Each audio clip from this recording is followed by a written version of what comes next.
گردے فیل کیوں ہوتے ہیں؟ پاکستان میں گردوں کی بیماریوں میں سب سے عام بیماری جو ہے نا وہ ہے کرونک ڈیزیز، اور اس کرونک ڈیزیز کو خاموش قاتل بھی کہا جاتا ہے، کیونکہ گردوں کی دائمی بیماری یعنی کرونک ڈیزیز کی ابتدائی طور پر کوئی علامات ظاہر نہیں ہوتی۔ اگر آپ کو ڈائبٹیس ہے یا ہائی بلڈ پریشر ہے یا پھر گردوں میں پتری ہے یا پھر کوئی اور موروثی بیماری ہے تو یہ سب مل کر آپ کو گردوں کی کرونک ڈیزیز کا شکار بنا سکتی ہے۔ گردوں کی کرونک ڈیزیز آہستہ آہستہ بڑھتی جاتی ہے اور آخر اس سطح پر پہنچ جاتی ہے کہ انسان کے گردے مکمل طور پر فیل ہو جاتے ہیں۔ جب آپ کے گردے فیل ہونے کے قریب ہوتے ہیں تب کہیں جا کر اس بیماری کی علامات ظاہر ہونا شروع ہوتی ہیں۔ اس کی بڑی علامات میں بھوک کا نہ لگنا، نیند کا نہ آنا، پاؤں پر سوجن، منہ سے بو آنا، رنگت کا تبدیل ہو جانا اور جلد تھکاوٹ ہو جانا شامل ہے۔ اگر آپ اس کا بروقت علاج نہیں کرائیں گے تو آپ کو مرگی دورے بھی پڑ سکتے ہیں اور آپ بے ہوش بھی ہو سکتے ہیں۔ سب سے اہم بات یہ ہے کہ ہر وہ انسان جسے شوگر یا بلڈ پریشر ہے اسے ضروری یہ جاننے کی کوشش کرنی چاہیے کہ کہیں اسے گردوں کی دائمی بیماری یعنی کرونک ڈیزیز تو لاحق نہیں ہو گیا ہے، کیونکہ شوگر اور بلڈ پریشر کی امراض سب سے عام وجوہات ہوتی ہے گردوں کی دائمی بیماری کے یعنی کرونک ڈیزیز کے شکار بننے کی۔ گردوں کی دائمی بیماری کی تشخیص کے لیے ایک سادہ سا بلڈ ٹیسٹ اور پیشاب کا ٹیسٹ لیا جاتا ہے۔ اس میں اگر بیماری کا ابتدائی مرحلوں میں ہی انکشاف ہو جاتا ہے تو پھر اس کا علاج بھی آسان ہو جاتا ہے، لیکن اگر اس کا علاج میں تاخیر ہو جائے اور بیماری بڑھتے بڑھتے اگلے مرحلے میں داخل ہو جائے تو پھر اس بیماری کا علاج ممکن نہیں رہتا۔ اس صورتحال میں انسان کی گردے فیل ہو جاتے ہیں اور آپ کے پاس دو ہی انتخاب بچتے ہیں۔ ایک آپشن تو یہ ہوتا ہے کہ آپ ڈائلیسس کروائیں، یا پھر دوسرا طریقہ یہ رہ جاتا ہے کہ مریض کی گردوں کا ٹرانسپلانٹ کیا جائے۔ تاہم کچھ سنہری اصول ایسے بھی ہیں جنہیں اپنا کر آپ گردوں کی خطرناک بیماریوں سے محفوظ رہ سکتے ہیں۔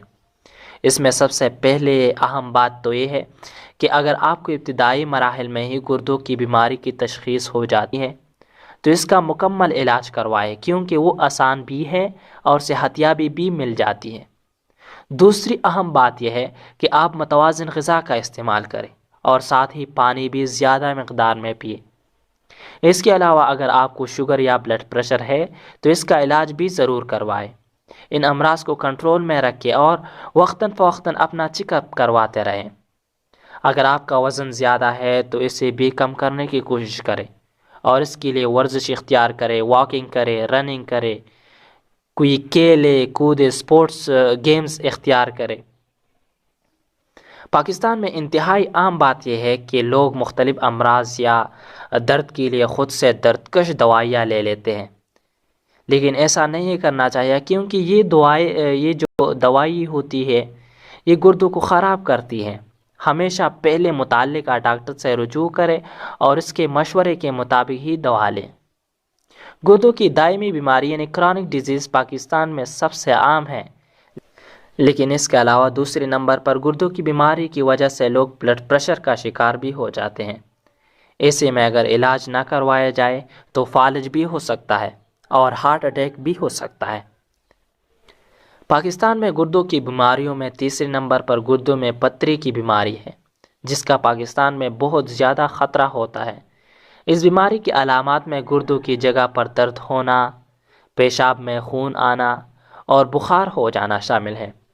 گردوں میں پتری کی بیماری کا علاج ابتدائی طور پر نیپرالوجسٹ کرتا ہے، لیکن اگر یہ پتری بڑی ہو تو پھر یورولوجسٹ سے رابطہ کرنا پڑتا ہے۔